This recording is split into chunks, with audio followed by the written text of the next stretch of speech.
Hello, this is the Lynx Pro LE10 thermal monocular from Hikmicro, or Hikmicro, don't know how you pronounce it. I'll just get it out there from the start. This video isn't going to be all about how to use the menus and all the specifications.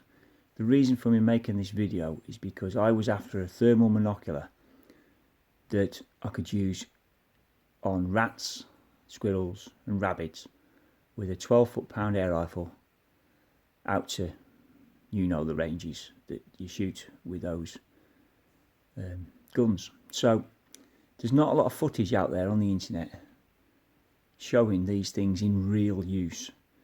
They've got plenty of footage out there showing a cow or a horse in a field at 100 yards, which is all well and good if you shoot horses, but we don't. So I wanted to put this video out there so that people buying a thermal monocular, which this is really what you class as the budget end of thermal binoculars. I say budget end, it was still 540 quid, but you can pay thousands for these things. But that said, it's a budget end thermal monocular, but it's not a budget company. This company, Hikmicro, they make thermal scopes £4,000 and they're phenomenal. So don't be kidded into thinking it's a cheap firm that are making crap thermals. They are actually really good, which hopefully the footage at the end of this will show you. But the footage is of real use by me, so you can judge for yourself of whether it's worth buying for yourself. Yeah, as I say, it's the 10mm one. They do a 6mm, they do a 15, a 19, and I think a 25. The more money you spend, the better it's going to be. That goes without saying. The 6mm one, from what I've seen on YouTube, and there's an example picture that comes at the end of my video footage at the end, showing all the range, which I took the picture off a video I saw on YouTube, showing you the range, and you'll see all the range, and you'll see that the 6mm is dramatically poorer than the 10mm. So I opted for the 10mm. I paid the extra 140 quid or whatever it was, and I think it was worth it. You'll see on the footage, it's squirrels in the garden, squirrels out in the trees, some rabbits out in the field, and some dog walkers at a couple of 100 yards, just to give you an idea of what this is capable of for close range hunting. And I'm very pleased with it. Would I use this unit for shooting foxes out to 200 yards of the rimfire? No, I think I would buy a better quality one. But for close range use, rabbits, squirrels, rats, I think this unit is more than adequate. It's got the 10mm sensor there. You've got to bear in mind with these, the image is captured in there. You don't actually see through these. The image is captured in there, and it's transported to a little TV screen that you look at. So you've got to give these units a chance to work. When I first got it, you've got to learn to use it really.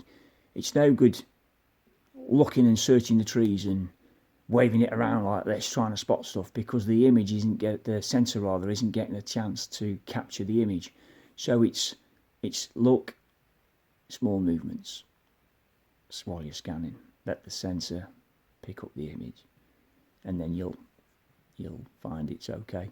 Also, when I got it, I was a little bit disappointed because boys and toys, new toy, straight away went out in the garden, sunny day, started flashing it around, looking in the trees. It was bright as anything, and the image quality was rubbish. But when I looked into it in the menu, once I'd altered the settings, turned the brightness down, etc., it was fantastic. So if you're going to use it at night, you turn the brightness down. If you're going to use it in the day, just knock the brightness back up a click or two, and you'll get used to that. But it does make a difference to the image, depending on what time of day it is. So yeah, take your time with it. You know, just go sort of scan slowly in small increments like that. Pick up the image, but you'll spot it squirrels out to. Well, I think the footage is something like 60 yards or so. Squirrels are running around the trees, easily identified as squirrels. So the idea of this video, as I say, I'm not going to go through all the menus. It's just to show you some example footage of this used close range pest control, and hope it's going to be of use to somebody. So thanks for watching. I will try and post a link in the description to the YouTube video that shows you where to download the software and how to set up the Wi-Fi, because there's no point in me doing that, and there's a video already out there that's quite good, because you send your images across via Wi-Fi, or you can just record directly onto the unit and transfer them via a computer, whichever you want really. That's about it really. Can't really say much more than that. Would I buy this unit, recommend this unit for ratting, rabbiting, close range, squirrels, sub 12 pound air rifle shooting? Absolutely.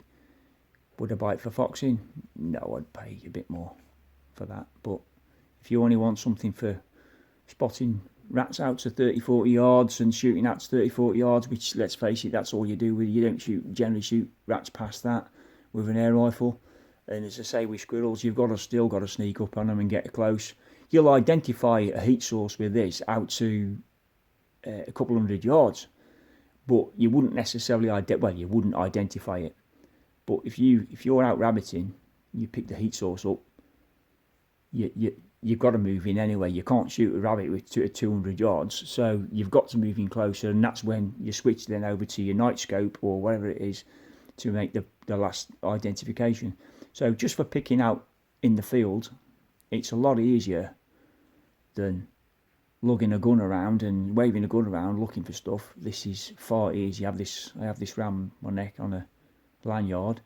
Once I pick the heat sources up, then I move in using this. Once I get within a distance where I've got to start stalking down, I'll switch over to the gun and make the identification and use my rangefinder to determine where it is.